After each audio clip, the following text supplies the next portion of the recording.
নমস্কার প্রিয় ছাত্রছাত্রীরা, বৈদ্যুতিক মাধ্যমে আজকে আমি তোমাদের থার্ড ল্যাঙ্গুয়েজ বাংলার বিশেষ কবিতা বনের পাখি নিয়ে আলোচনা করব। এই কবিতাটি অত্যন্ত বিখ্যাত একজন কবি, যিনি বাংলা শিশু সাহিত্যে জনপ্রিয়তা অর্জন করেছেন, যোগীন্দ্রনাথ সরকার।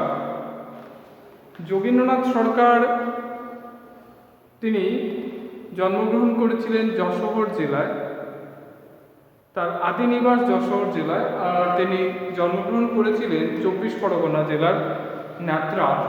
তো বলতে গেলে বাংলা শিশু সাহিত্যকে নতুন দিগন্ত দেখিয়েছেন এই যোগীন্দ্রনাথ সরকার। বহুদিন বাংলার ছেলেমেয়েরা তার অজগর আসছে তেরে আমটি আমি খাবো পেরে দিয়ে বিদ্যা শিক্ষা শুরু করেছে।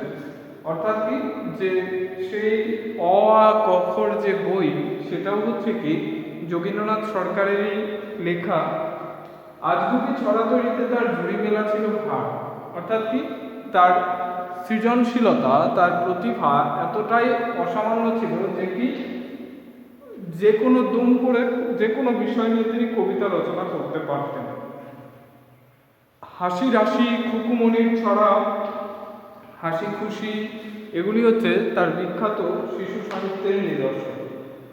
এই কবিতায় কবি যেটা বলেছেন সেটা হলো কি, শিশু যেন বনের পাখির সঙ্গে কথা বলছে।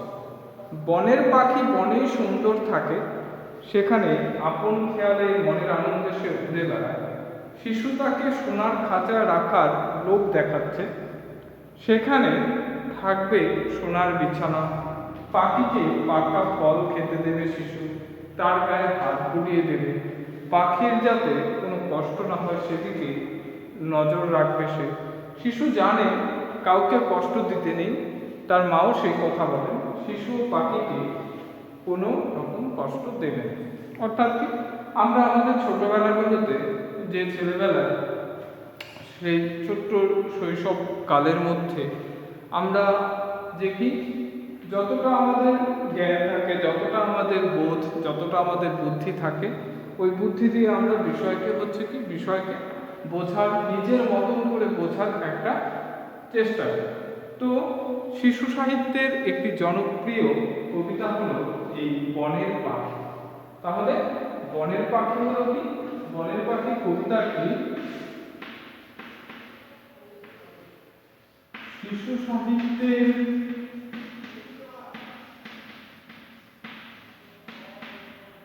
সম্পদ। বনের পাখি হলো শিশু সাহিত্যের সম্পদ। আর এই কবিতাটি নেওয়া হয়েছে কবির লেখা গ্রন্থাবলী নামের বইতে। এর উৎস হচ্ছে কি,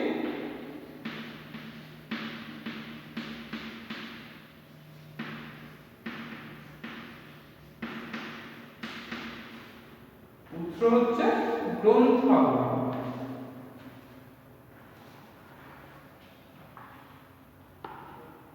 দেখো, সুন্দর একটা ছন্দে গাথা কবিতা, বনের পাখি, যোগীন্দ্রনাথ সরকার। বনের পাখি ডাকাডাকি করো কেন বনে, সোনার খাঁচায় এসো তুমি রাখবো সযত্নে। অর্থাৎ শিশু হচ্ছে কি, ছবিটাতে দেখো, কবিতায় শুরুতে যে ছবিটা রয়েছে, এই ছবির মধ্যে একটা পাখি গাছের ডালে বসে আছে। সেই পাখিটাকে হচ্ছে কি শিশু একটি সুন্দর ফল হাতে নিয়ে তাকে লোভ দেখাচ্ছে যে কি, তুমি আমার কাছে আসো, তোমাকে আমি খাঁচায় রাখবো।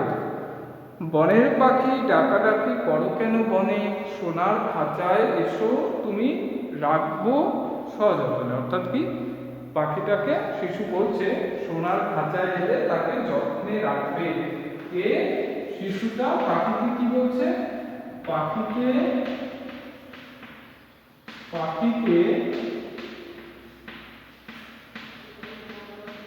সোনার খাঁচার যত্নে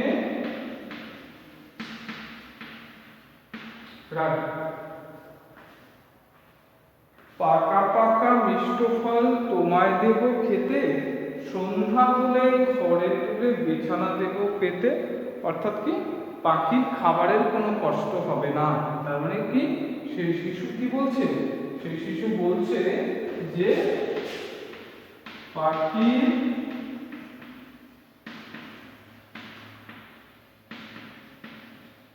খাবারের কোনো কষ্ট হবে না।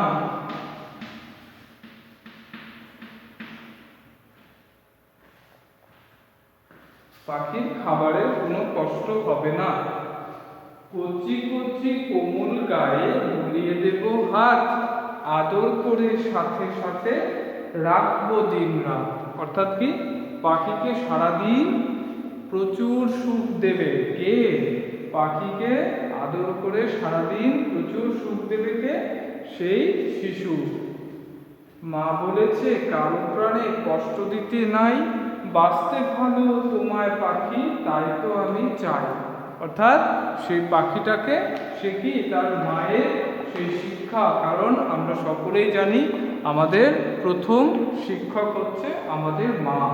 সেই পাখিও কি, সেই পাখিও বলছে এখানে, সেই পাখিকে সেই শিশুটি বলছে যে কি, তার মাও বলে যে কাউকে কখনো কষ্ট দিতে হয় না, তাই সেও কি করবে, পাখিকে খুব সহজ যত্নে সে তাকে তার সোনার খাঁচায় রাখবে। দেখো, জেনে রেখো অংশটি একটু ভালো করে নজর দেবে। এখানে জেনে রেখো যে অংশটি রয়েছে, জেনে রেখো অংশটি একটু দেখো, যে কি শিশু ভাবছে বনের পাখিকে সোনার খাঁচায় ভরে রাখলে বুঝি তাকে খুব আরাম দেওয়া হলো। আসলে কিন্তু তা নয়। অর্থাৎ পাখিকে কখনো হচ্ছে কি খাঁচায় রাখলে সে সুখে থাকে না। খাঁচায় রাখা মানে পাখিকে বন্দি করে রাখা, সে আর যখন তখন উঠতে পারবে না, যেখানে সেখানে যেতে পারবে না। সোনার খাঁচায় থাকলে সে পরাধীন হয়ে যাবে। বনের পাখি কিন্তু অনেক স্বাধীন। কোথায়? বনের পাখি অনেক স্বাধীন বনে। সে সোনার খাঁচায় থাকে না বটে, কিন্তু নিজের খুশি মতো সে সব কাজ করতে পারে। শিশুর মা যা বলেছেন সেটি এই কবিতার মূল কথা। কোনো প্রাণীকেই কষ্ট দিতে নেই। পাখিও আমাদের মতো জীব, তাকে কষ্ট দেওয়া উচিত নয়। বনের পাখি বনে থাকাই ভালো, তাকে খাঁচায় রাখলে তার কষ্ট হবে, এ কথা শিশু বুঝতে পারছে না। ভাবছে খাঁচাটা সোনার হলেই বুঝি তার কোনো কষ্ট হবে না। আসলে কি, আসলে হচ্ছে যে কোনো প্রাণীকে খাঁচায় রাখা মানেই হচ্ছে কি, তার জীবনকে সম্পূর্ণভাবে হচ্ছে কি, সম্পূর্ণভাবে একটা কঠোর অবস্থার মধ্যে, একটা গণ্ডির মধ্যে বেঁধে ফেলা, একটা তাকে হচ্ছে কি একটা লিমিটেড প্লেসে তাকে হচ্ছে কি জায়গা করে দেওয়া। সেটা কখনো হচ্ছে কি একটা প্রাণী মন থেকে মেনে নিতে পারে না। প্রাণী মানেই হচ্ছে কি, তার জন্য একটা সুন্দর সুস্থ পরিবেশ থাকবে, একটা সুন্দর আবহাওয়া থাকবে, একটা সুন্দর পরিকাঠামো থাকবে, সমস্ত কিছু। সেই পরিকাঠামোর মধ্যে একটা পাখি সবচেয়ে ভালো থাকে।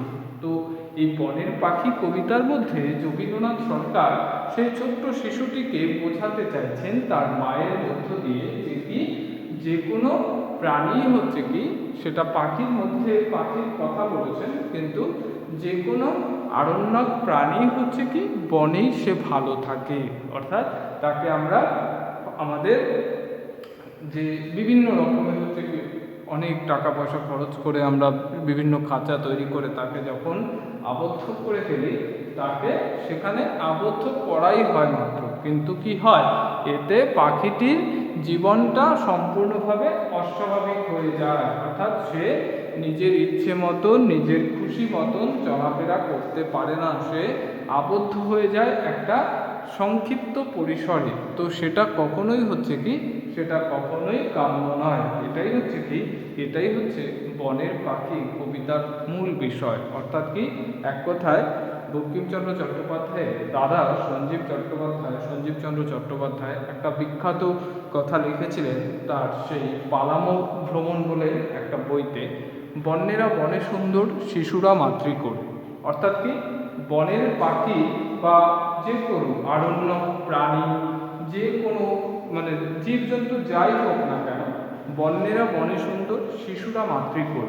অর্থাৎ কি, একটি শিশুকে তার মায়ের কোল থেকে নিয়ে আসলে শিশুটি যেমন কান্না করে, তার হচ্ছে কি তার সমস্ত ভালো লাগা ভালোবাসার জায়গা হচ্ছে মায়ের কাছে।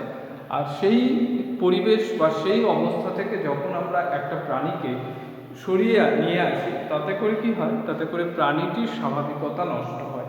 এটাই হচ্ছে কি এই কবিতার মূল বিষয়। আসলে শিশু কেন্দ্রিক কবিতাগুলোর মধ্যে জীবনের অনেক গভীর গভীর শিক্ষা রয়েছে। আমি আশা করব যে তোমরা কবিতাটা খুব সহজ করে বুঝতে পেরেছো। অত্যন্ত ছোট্ট কবিতা, তো তাই অনেক আগেই এটা সমাপ্ত হয়ে গেল। তো তোমরা এই কবিতাটি খুব সহজভাবে এটা বুঝে গেছো।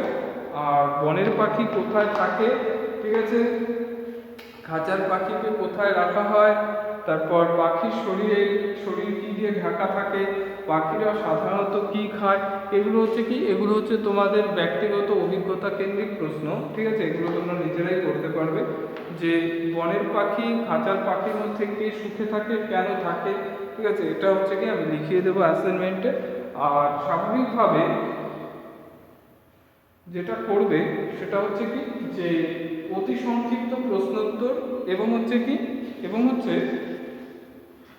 শূন্যস্থান, কবিতার যে শূন্যস্থান আর অতি সংক্ষিপ্ত প্রশ্নোত্তর, এই দুটো তোমরা নিজেরা করবে।